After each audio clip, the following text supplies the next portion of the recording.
Nous vous invitons à vous abonner si ce n'est pas encore fait, à activer la cloche pour être au courant de nos prochaines vidéos, à nous suivre sur nos réseaux Facebook, Instagram, adventiste.mq. Bon visionnage et prenez soin de vous. Vous avez besoin d'aide. Vous souhaitez vous entretenir avec un pasteur, un psychologue, un conseiller en relation d'aide. La cellule d'écoute de la Fédération des Églises adventistes du 7e jour de la Martinique est à votre disposition, 7 jours sur 7, de 8h à minuit, au 0805 288 394. Cet appel est gratuit.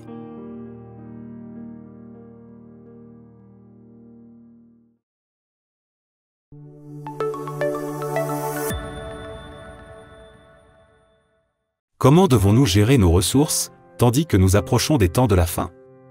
Quelle serait la meilleure stratégie de survie dans un monde qui nous échappe? Devons-nous nous retrancher dans un mode de survie, en pensant d'abord à notre propre subsistance? Un important principe institué par Jésus est de mettre Dieu en premier. À l'époque du ministère terrestre de Jésus, les gens luttaient avec des problèmes de vêtements, de logement, de nourriture, et avec les incertitudes de la vie, comme nous le faisons nous-mêmes. Mais, votre Père céleste sait que vous en avez besoin, dit Jésus. Recherchez d'abord le royaume et la justice de Dieu, et tout cela vous sera donné en plus, Matthieu 6 versets 32 et 33.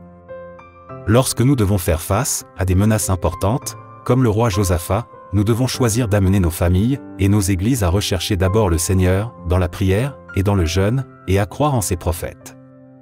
Le Seigneur combattra dans nos batailles. Les prophéties bibliques nous indiquent aussi qu'il est temps maintenant de simplifier la vie. Il viendra une période de détresse, telle qu'il n'y en aura pas eu de pareille, depuis qu'une nation existe jusqu'à cette époque-là, Daniel 12 verset 1. Bientôt, les fidèles croyants ne pourront plus vivre en société, parce qu'ils ne pourront plus acheter ni vendre. Et si finalement, tous les biens matériels doivent partir en fumée, comment devons-nous les utiliser, pendant qu'ils sont encore entre nos mains? C'est pendant que nous en avons encore le temps, que nous devons mettre en ordre nos affaires avec Dieu, régler nos dettes et placer nos affections sur les choses d'en haut, en utilisant nos avoirs, pour dire aux autres ce que Dieu a préparé pour eux et pour nous. C'est aujourd'hui que nos frères devraient diminuer leurs possessions, au lieu de les augmenter, nous dit Ellen G. White. Nous sommes sur le point d'entrer dans un pays meilleur, dans le pays céleste. Ne nous établissons donc pas sur la terre, mais ayons-y le moins d'attache possible. Conseil à l'économe, page 63. Un autre principe à instituer en anticipation des temps difficiles est de faire confiance à Dieu. Jonathan, le fils du roi Saül, même confronté à un ennemi, supérieur en nombre, combattit et remporta la victoire, convaincu que Dieu peut sauver par un petit nombre, aussi bien que par un grand nombre. En contraste, David, à un certain moment de sa vie, ne sut pas faire confiance à la puissance de Dieu, et tomba dans la tentation de vérifier sa propre puissance. Le résultat fut désastreux. Est-ce que je fais confiance à Dieu, ou bien suis-je tenté de faire confiance au gouvernement, à un chef politique, à mon compte en banque, à des emplois bien payés, et à des investissements à haut rendement? Dieu a institué le système de la dîme, comme exercice de confiance, ainsi tu apprendras à toujours craindre l'Éternel, ton Dieu, Deutéronome 14 verset 23. Parce que tout sur la terre est transitoire et éphémère, apprenons maintenant comment vivre par la foi, en faisant totalement confiance à la providence divine. Tandis que nous croissons dans la foi, en pratiquant la dîme et les offrandes régulières, étudions la Bible chaque jour, et apprenons en davantage sur la gestion, dans les temps difficiles.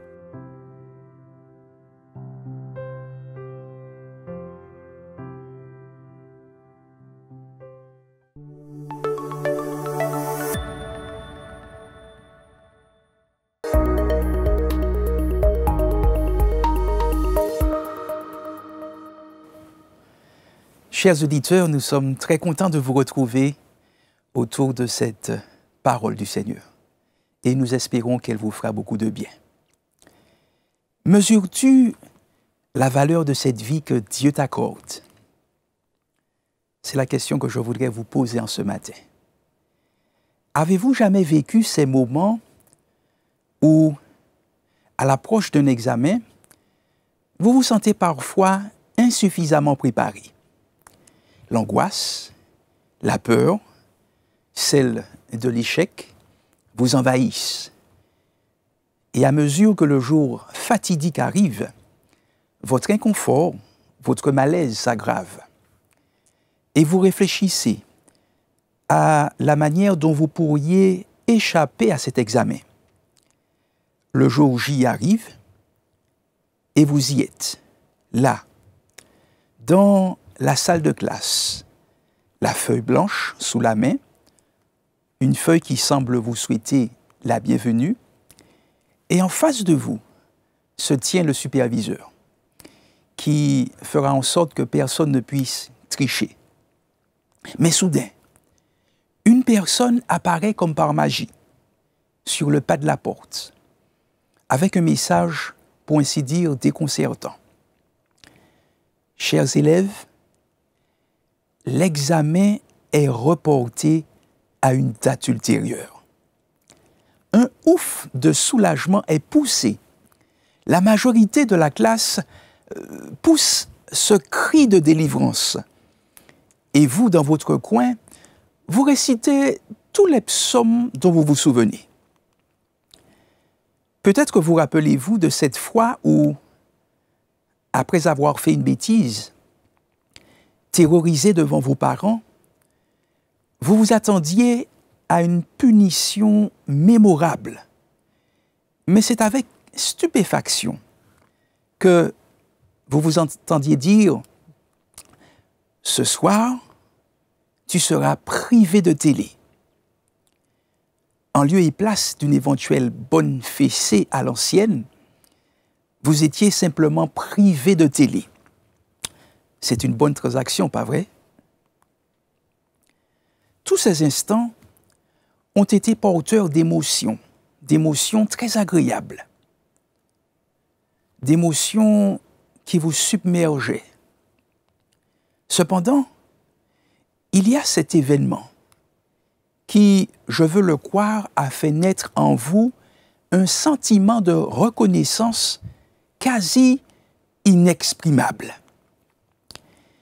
Il s'agit de l'instant où vous aviez pris connaissance que Dieu vous avait sauvé de la mort éternelle. Le thème du salut accordé à l'humanité, donc à vous et moi, nous renvoie à plusieurs réalités concernant Dieu. Permettez-moi d'en considérer quelques-unes avec vous. L'une de ces réalités se focalise sur l'un des traits de caractère fondamentaux de Dieu. En effet, Dieu est amour. Osons un instant imaginer un monde sans aucun amour, des sociétés ou des familles dans lesquelles l'expression de l'amour serait totalement inexistante. Il n'y a pas beaucoup de personnes qui accepteraient de vivre dans une telle condition, c'est-à-dire vivre sans amour. L'amour est l'un de ces besoins cruciaux du genre humain. Il y a une multitude d'exemples qui démontrent que un manque d'amour peut résulter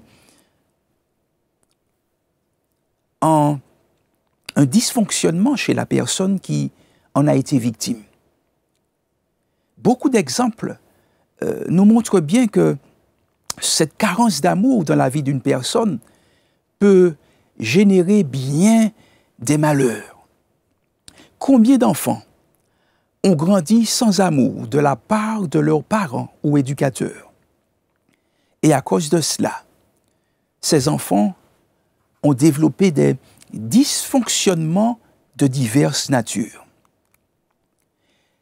Nous voulons remercier le Seigneur pour cet amour qui est une réalité, qui est encore une réalité dans ce monde. Car Dieu est amour, et son amour est encore visible à travers les personnes dans lesquelles Dieu agit. Son amour continue de se voir dans la nature, malgré les dégâts occasionnés par l'activité humaine ou d'autres facteurs. l'amour de Dieu est encore visible. Et nous voulons remercier le Seigneur pour cela. Dieu est amour. Et c'est cet amour qui va pousser Dieu à prendre l'une des décisions les plus importantes qui soit. C'est celle de sauver une humanité qui était perdue à cause du péché. Mais Dieu prouve son amour, nous dit le livre des Romains, chapitre 5, verset 8, dans la Bible, bien sûr. Mais Dieu prouve son amour envers nous en ce que lorsque nous étions encore des pécheurs, Christ est mort pour nous. Ici, quand on parle de pécheurs, on parle d'humains perdus sans espoir de salut. Mais l'amour du Père, l'amour de Dieu a prévalu. Cet amour est tel que Dieu a accepté d'extirper les hommes et les femmes de cette terre de perdition, de la perdition éternelle, plus précisément. L'humanité était perdue. Et comme le disent les Saintes Écritures dans le livre de la Genèse au chapitre 3, l'humanité s'était éloignée de Dieu, le Dieu qui est la source de la vie éternelle. Dieu est-il demeuré statique, immobile, paralysé par je ne sais quel sentiment d'incapacité lorsqu'il constata que l'homme s'était perdu? Non. Rempli d'amour, il agit de façon à rendre possible la rédemption des pécheurs que nous sommes. Dieu le Père, le Fils et le Saint-Esprit, de concert, ont validé le salut des humains. Cette validation ne pouvait être effective et faisable que si et seulement si le sang de l'agneau de Dieu, c'est-à-dire le sang de Jésus-Christ, le Fils, coulait pour le salut de chacun de nous.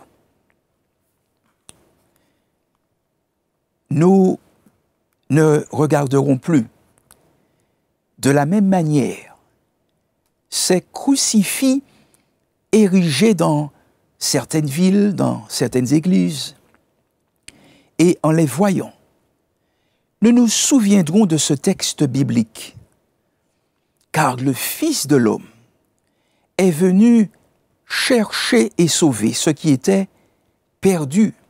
Luc, chapitre 19, verset 10. Nous commençons à évaluer, dans la mesure du possible, la portée de ce texte biblique. Jésus est venu chercher tous ceux et celles qui, se sentant perdus et étant effectivement perdus à cause du péché, aspiraient au salut. Ce salut n'est pas un dû, mais Dieu dans sa bonté, dans son amour, nous l'offre en réponse à notre amour et notre foi en lui. Il y a une autre réalité relative à Dieu. C'est qu'il est un Dieu qui a pris des risques en revêtant la nature humaine dans l'objectif de nous sauver et d'être en même temps un exemple pour chacun de nous, nous montrant qu'avec la grâce de Dieu, il est possible de développer une vie de sainteté, une vie de victoire. Et nous voulons remercier le Seigneur pour cela. Un auteur de renom a écrit ce qui suit. Dans son âme, il, c'est-à-dire Jésus, a été terriblement éprouvé à l'idée que les ténèbres pourraient survenir s'il échouait. S'il n'avait pas eu la possibilité de chuter, il n'aurait pas été tenté en tout point, comme le sont les êtres humains. Il était un être libre, soumis à l'épreuve, comme l'avait été Adam et comme le sont tous les êtres humains. Les tentations ne sont pas des tentations s'il n'est pas possible d'y céder. Certaines personnes semblent avoir du mal à accepter l'idée que Christ, dans sa volonté de sauver l'humanité, aurait pu échouer, par exemple, en péchant, ne serait-ce qu'une seule fois, ou en cessant de poursuivre la mission de sauvetage qu'il était venu accomplir ici-bas sur cette terre. Dans le désert, 3 terribles tentations ont été surmontées par Jésus. Et dans le jardin de Gethsémani, peu de temps avant sa mort, Christ présente cette requête à son Père.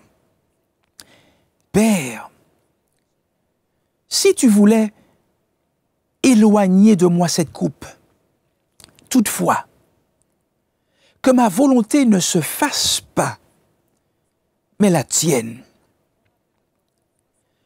N'oublions pas que Christ s'est incarné. Il a endossé notre humanité avec tout ce que cela implique. Premièrement, il n'a pas vécu à travers sa puissance divine, mais il a œuvré par le biais d'une humanité qui dépendait de la grâce du Père céleste.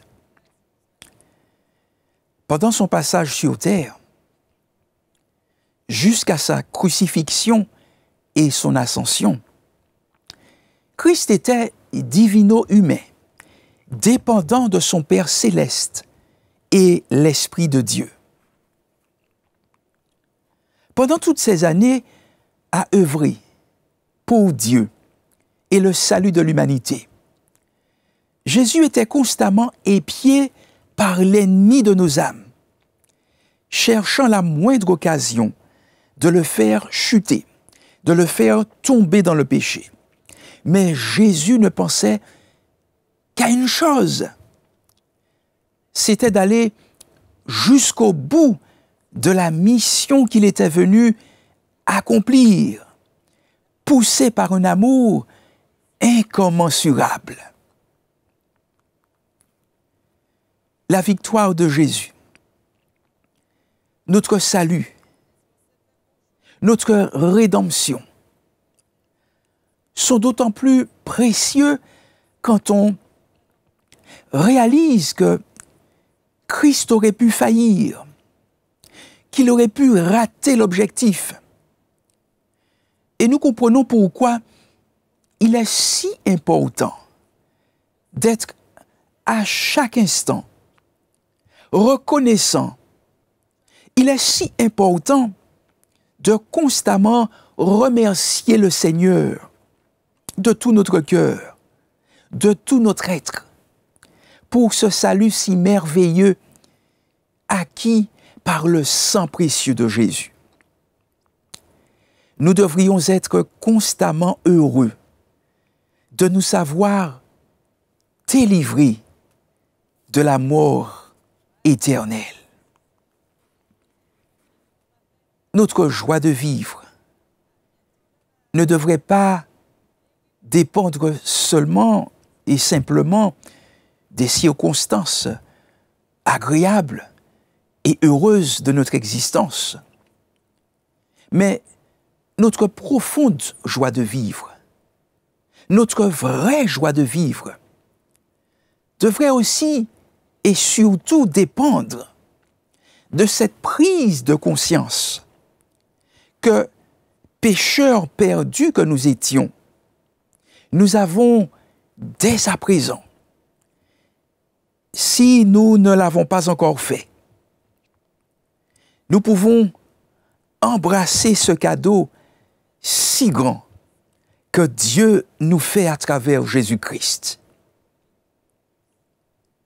Nous pouvons accepter ce merveilleux salut que Jésus veut nous offrir. Qui que nous soyons, quoi que nous ayons fait, nous pouvons bénéficier de ce salut et de ce pardon qui se trouve en Christ Jésus. Et grâce à cela, grâce à Jésus et au pardon qu'il nous offre, nous pouvons retrouver, pour ainsi dire, l'Éden perdu. Nous pouvons renouer notre relation privilégiée d'avec le Dieu d'éternité, grâce à Christ Jésus. Nous pouvons aussi, par amour pour Dieu et dans le désir de collaborer avec lui dans le salut des hommes et des femmes qui ne connaissent pas encore Jésus. Nous pouvons coopérer avec Dieu dans cette œuvre de bienfaisance et du partage de la vérité, de la connaissance de Jésus. Qu'est-ce que nous voulons faire maintenant? Nous lamenter, nous plaindre, permettre à un sentiment de désespoir de s'emparer de nous? Ou voulons-nous nous arrêter quelques instants pour réaliser, pour prendre conscience que l'une des choses les plus belles que Dieu puisse nous offrir est maintenant pour nous une réalité, c'est-à-dire l'obtention de la vie éternelle, si nous voulons bien l'accepter par la foi en Jésus. Oh, il y a ici-bas des choses qui nous rendent perplexes et tristes, mais il y a, grâce à Dieu, cette espérance si merveilleuse qui est déjà, pour ceux qui le veulent, une réalité, celle de l'éternité. Parmi ces autres réalités qui concernent Dieu, celle de l'amour universel de Dieu nous interpelle. C'est la terre entière, en effet, que Dieu souhaite sauver, car Dieu a tant aimé le monde. On voit ici l'expression d'un amour si grand, si immense, si épais, si large, si fort. Car Dieu a tant aimé le monde qu'il a donné son Fils unique afin que quiconque croit en lui ne périsse point, mais ait la vie éternelle. L'amour que Dieu offre englobe les gens de tout peuple, de toute tribu, de toute nation, de toute langue, le riche, le pauvre, l'érudit, le moins nanti. Dieu voudrait que tout le monde soit racheté. Ceux que la société parfois rejette, ceux qui se sentent délaissés, mal aimés, ceux qui auraient commis des crimes lourdement condamnables, ceux qui se sentent indignes d'être sauvés pour avoir été si méchants pendant parfois si longtemps. La liste serait interminable. Si Dieu désire que nous soyons tous sauvés, pourquoi refuserions-nous une telle offre? Prendrions-nous le risque de laisser nous échapper, de laisser passer une telle opportunité d'être sauvés? Qu'auriez-vous ressenti si un condamné à mort refusait d'être gracié? Je suppose que vous auriez sans doute éprouvé de la tristesse, même une très grande tristesse, voire même de la colère, car vous n'auriez peut-être pas compris qu'une telle personne puisse laisser passer une telle occasion, qu'une personne puisse aller à la chaise électrique, veuille accepter la substance létale, alors qu'il y a possibilité pour elle d'y échapper.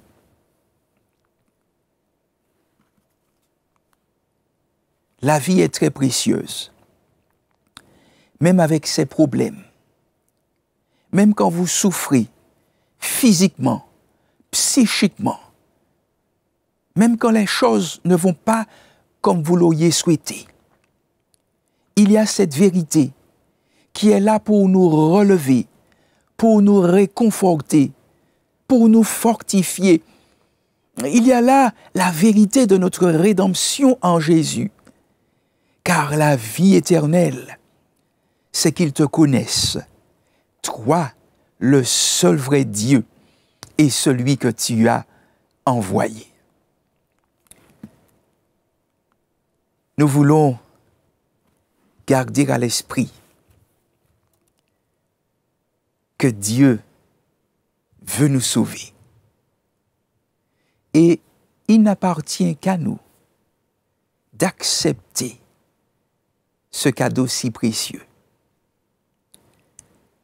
Puissions-nous l'accepter si nous ne l'avons pas encore fait? Puissions-nous demeurer dans ce salut si nous l'avons déjà fait? Je voudrais vous inviter à prier avec moi. Notre Dieu, notre Père,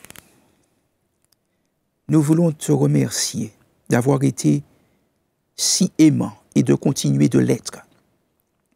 Ton amour est tel que tu n'as pas refusé d'offrir ton Fils unique pour que nous soyons sauvés. La mort de Jésus-Christ nous offre la possibilité de jouir de l'éternité. Et nous voulons te remercier pour ce si grand sacrifice, pour ce don si merveilleux. Le don de ton Fils Jésus et le don de la vie éternelle. Puissent nos auditeurs réaliser ce cadeau si immense que Dieu leur fait, et puissent nos auditeurs l'accepter par la foi, sans hésiter. Nous prions au nom de Jésus-Christ, notre Sauveur et Seigneur. Amen.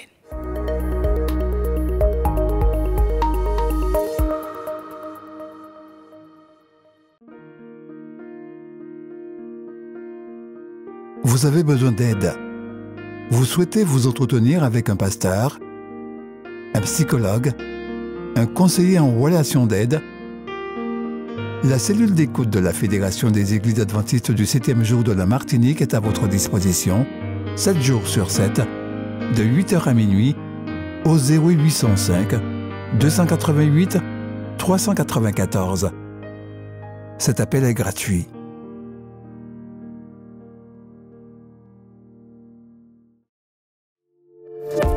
N'oubliez pas de vous abonner si ce n'est pas encore fait, de liker et de partager avec vos amis si cela vous a plu. À bientôt pour une prochaine vidéo.